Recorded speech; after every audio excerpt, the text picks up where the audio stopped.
la chaîne qui vous édifie. Mbeka. Na kopesa sa différence, toza la différence hôtel ya HO, tozo lobela te, mais tozo lobela hôtel ya AU, c'est-à-dire lieu ya sacrifice. Lieu ya sacrifice, et ça n'a pas endroit oyo est représenté comme lieu ya sacrifice. Dans le baki na kolobela na position nango négatif, c'est-à-dire lieu ya sacrifice ya diable, et ça la kaliboso premièrement devant ba miroir, devant ba miroir. Miroir et ça la hôtel satanique na kata monde de ténèbres. Ba utilisaka miroir. Deuxième lieu, il y a sacrifice, il y a diable, soit hôtel du diable, et zalaka na kati ya ba toilette.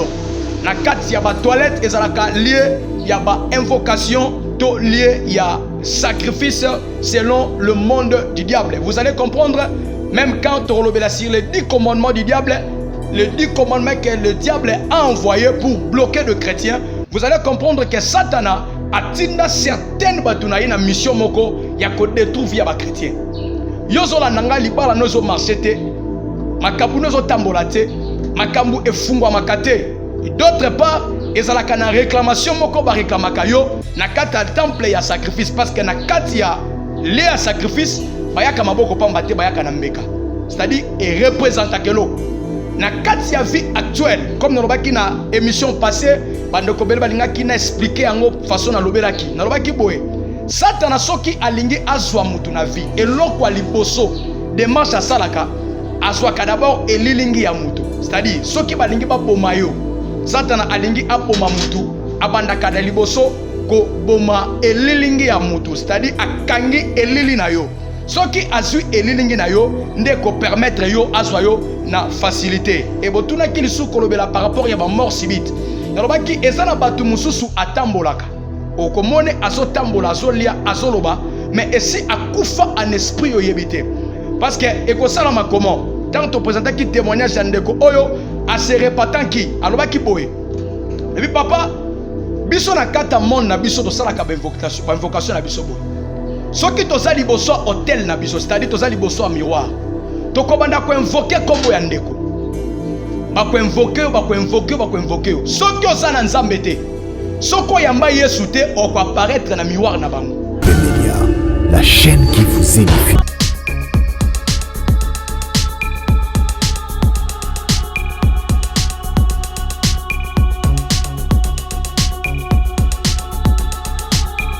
Merci pour la grâce au Pesibiso. Ya komona lisusu moko na lelo. Tika ngolu na yo e umela likola mabota na biso na kombo na Yesu. Amen.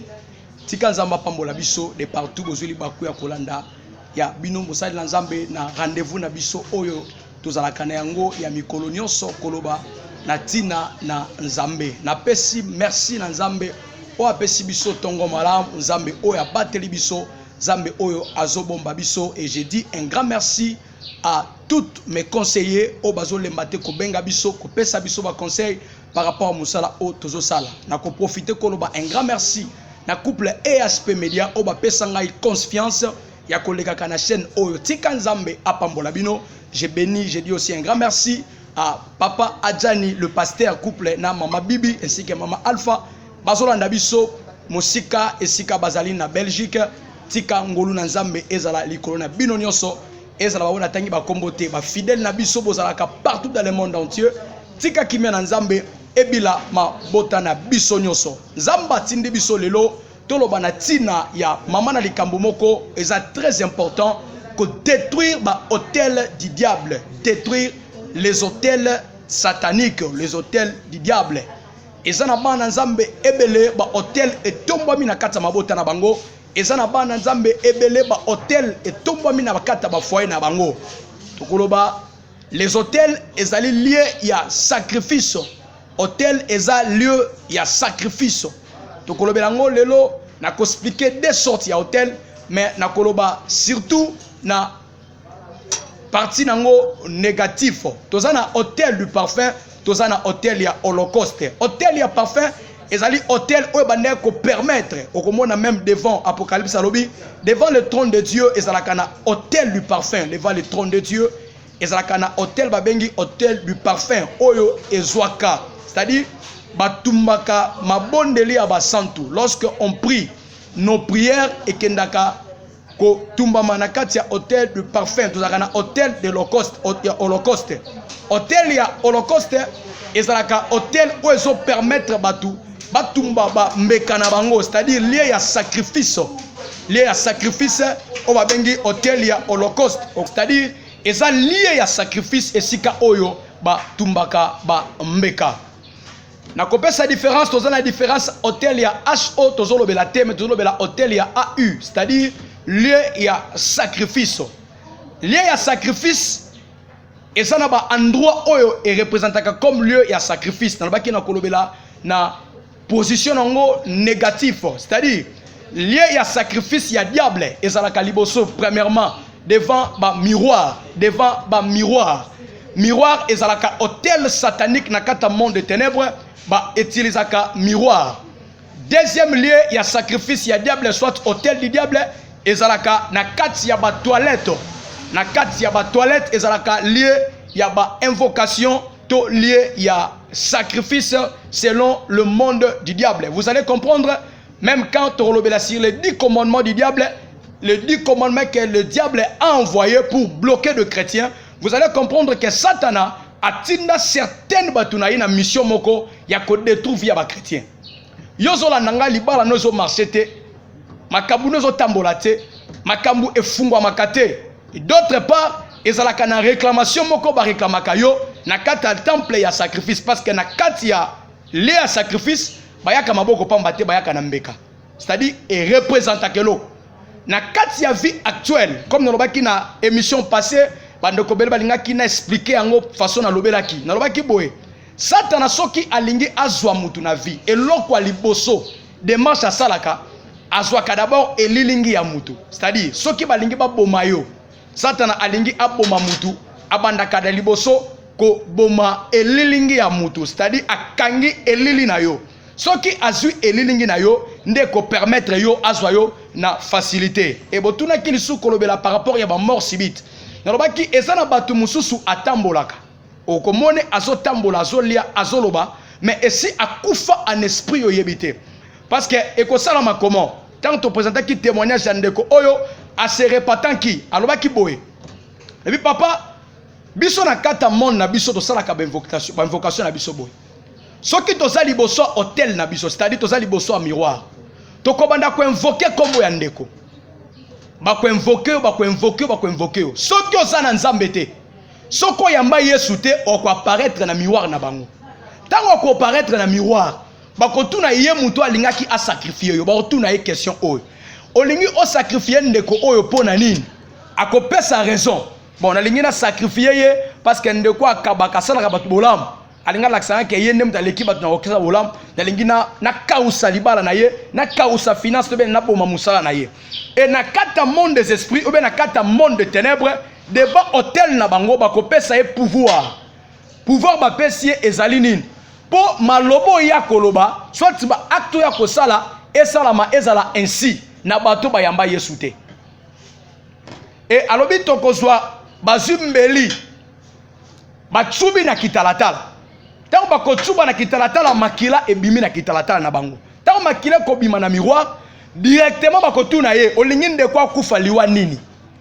yende mutazo pona liwa abino nana posa akufa liwa ya accident ou bien ndeko nde to bomie déjà a to pesi ka 2 semaines ya ko vivre donc atika na 2 semaines ya ko vivre et ko vivre na ye akufa peut-être liwa ya mai ou bien akufa liwa ya accident akufa liwa ya mort subite et supposons lobi tango balakeli ndeko balobi akufa liwa ya accident ndeko yo na délai ba pesa ki parce que ba pesa ki 2 semaines akufa jeudi na 14h tango ba komi jeudi à partir à 8h ndeko ayoki posa okende zandu kosomba biloko na zandu tango amati na mutuka akende kosomba biloko na zandu le diable l'a suivi parce qu'il azalaki déjà sous contrôle ya diable bien aimé soki oza sous contrôle ya diable oza na place okima te soki pa nzambe te nazo ko exhorter ozolandanga de partout peut-être musala na makambo ezotambola te peut-être entourage na aussi et boma makambo ebele pa na yo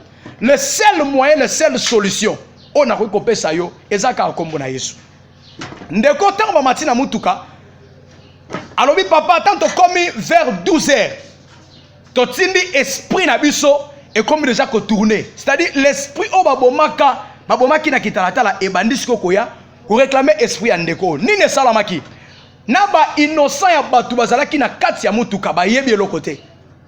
Tant 14 heures ebeti auti zanda zozonga et ndeko asali accident na mutuka nyonso bakufi. Na pesa ki bino message d'autre fois koloba le diable pour l'instant azoluka makila ba sacrifice yango moni bane belé bazobela be épidémie parce que le diable a envoyé son esprit pour na ko recevoir ba makila ya bato belé.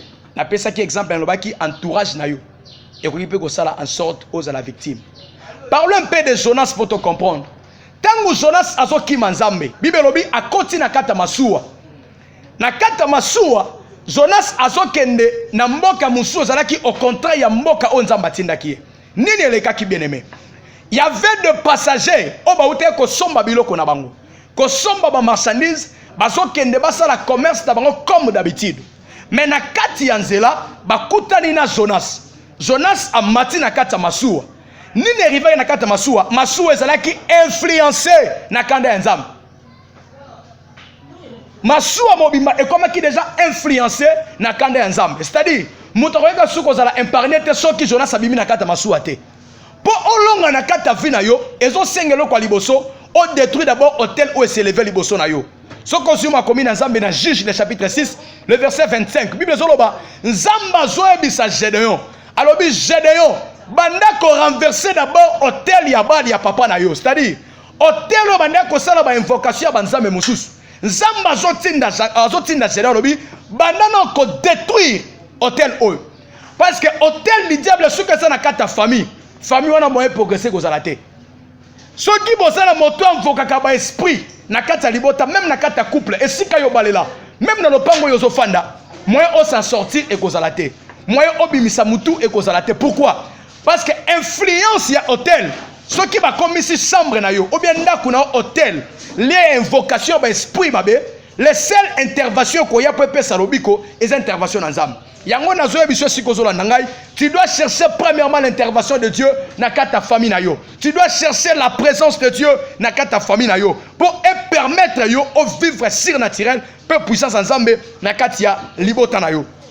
Voilà, dans la baki même na kata wese ba hôtel du diable et s'élevaka.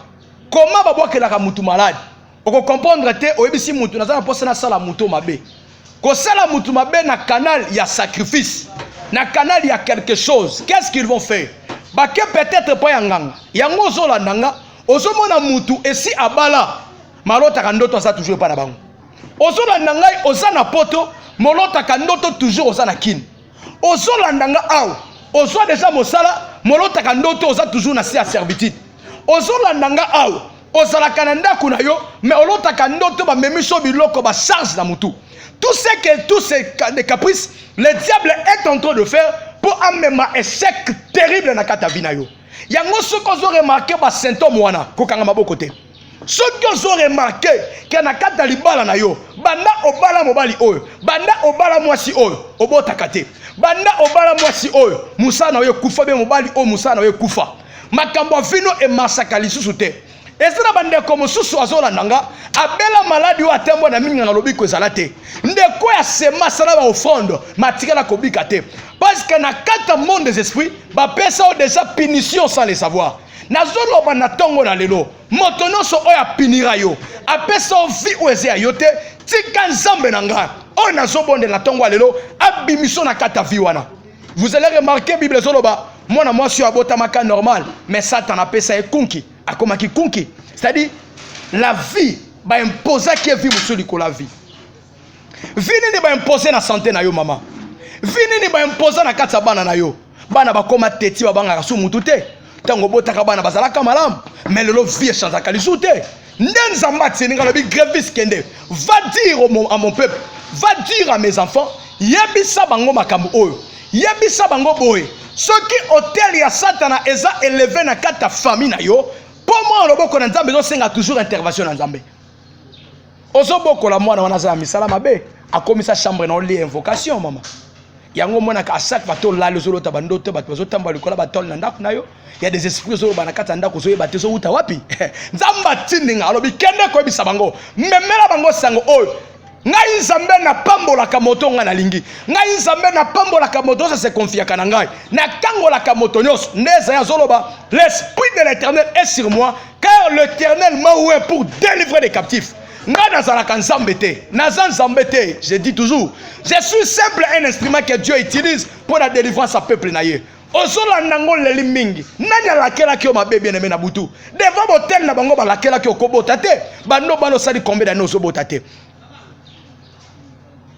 combien d'années bando côté na kata libala makambo zo marché te nzamba tini ngalobi grève je vis la souffrance de mon peuple kende ko kangola bango yango nazo sala appel na ndeko nyos yo somo na makambo nezo tambola te ko kanga maboko te bibe zoloba quelqu'un parmi vous est-il dans la souffrance qu'il prie. Quelqu'un parmi vous est-il malade? Qu'il appelle les anciens qu'il prie pour lui. Nzamba tini ngana sambe la pona yo. Yo zana poso mona nzambe na ngabenga ngana numéro 1. Eza plus de 143 89 62 55 846. Nalobi plus 243 89 62 55 846. Eza numéro WhatsApp na ngai okozwanga en personne et okosala service na vie na yo nzamba ko kangola yo pe ako détruire ba hôtel nyonso atezana ki na WC atezana ki na chambre atezana ki liboso kitalatala ndenge na zolo ba aw tika moto na nzambe e panza ba hôtel nyonso o etelemi liboso vie na yo ba hôtel nyonso o esi e bloqué yo ba hôtel nyonso e kangi yo tika yamba moto pe pasuka na kombo na Yesu Masia. Eza moko ya bino basali na nzambe toujours na kata rendez-vous na biso no baki c'est le prophète Grévis et Ratakate de l'église Virèche Temple la Reconnaissance nzamba pambolo de partout ozolanda biso no baki to kozangisa te na kata émission na biso oyo kolobela sur demande na biso pona achat parcelle de l'église. J'espère bakolakisa bino bilili ya église bokomona endroit où tu utiliser pona église fato somba lopango église wana tozana posa tozozanga kaka $7000 a pamba tozozanga biso olingo contribuer na $100 $20 $10 $500 $1000 olingo sombela biso lopango église tala occasion yango nzamba pesio yo muto sala kabolam to bosani te bande ko so basunga ka bana oba ofele bazana église na biso oyo na kata fondation otozana yango ya la reconnaissance tika nzamba lola apambola bino na souci bozala kanango ya kolanda biso tango nyonso na ba TV na bino ya kolanda biso de partout bozala kanango nzamba kozanga te ko pambola bino tika nzamba pambola bino na sambeli pona yo Dieu tout puissant ndeko nyonso oyo azali emporté na ba esprit na sambe na kalita mosali na tika moto na bonzambe etumba pe ma délivrance na kata ndeko oyo ndeko nyonso akosunga biso pona contribution à chaque parcelle o azala béni vinez à la béni na kombo na Yesu amen. La chaîne qui vous édifie.